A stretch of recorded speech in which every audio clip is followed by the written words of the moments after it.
សម្រាប់តួរិស័យជូតជាតួរិស័យមួយដែលឆុងនៅក្នុងឆ្នាំ2026នៅក្នុងខែមិថុនាដែលជាខែមមីឈើយ៉ាងដែលមានរយៈពេលចាប់ពីថ្ងៃទី5ខែមិថុនារហូតដល់ថ្ងៃទី6ខែកក្កដានេះជូតកាន់តែរងឥទ្ធិពលមិនល្អនៃការឆុងខែថែមមួយកម្រិតទៀតគួរតែមានការប្រុងប្រយ័ត្នខ្ពស់នៅក្នុងខែនេះផ្ទាល់ជាពិសេសសម្រាប់ថ្ងៃទី13និងថ្ងៃទី25ខែមិថុនាឆ្នាំ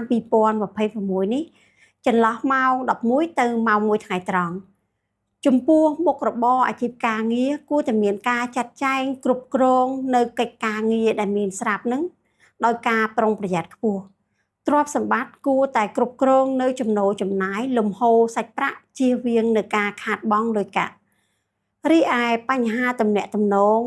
ទាំងទំនាក់ទំនងនៅក្នុងសង្គមទូទៅក៏ដូចជាទំនាក់ទំនងនៅក្នុងសង្គមគ្រួសារគួរតែតមមាត់តមសម្ដីការនិយាយស្ដីបង្កដោយភាពត្រជាក់ដើម្បីជៀសវាងនៅចំនួនជៀសវាងនៅអារម្មណ៍ឆេវឆាវដែលនាំឲ្យមានការបែកបាក់នៅទំនាក់ទំនងរីឯបញ្ហាសុខភាពគួរតែមានការតាមដានសុខភាពឲ្យបានម្ដងនៅក្នុងខែនេះចំពោះអ្នកដែលមានបញ្ហាសុខភាពហើយគួរតែគោរពទៅតាមវិជ្ជបញ្ជារបស់គ្រូពេទ្យចំពោះសុខភាពផ្លូវកាយយើងឃើញថាមិនល្អប្រសើររីឯសុខភាពផ្លូវចិត្តក៏គួរតែមានការប្រុងប្រយ័ត្ន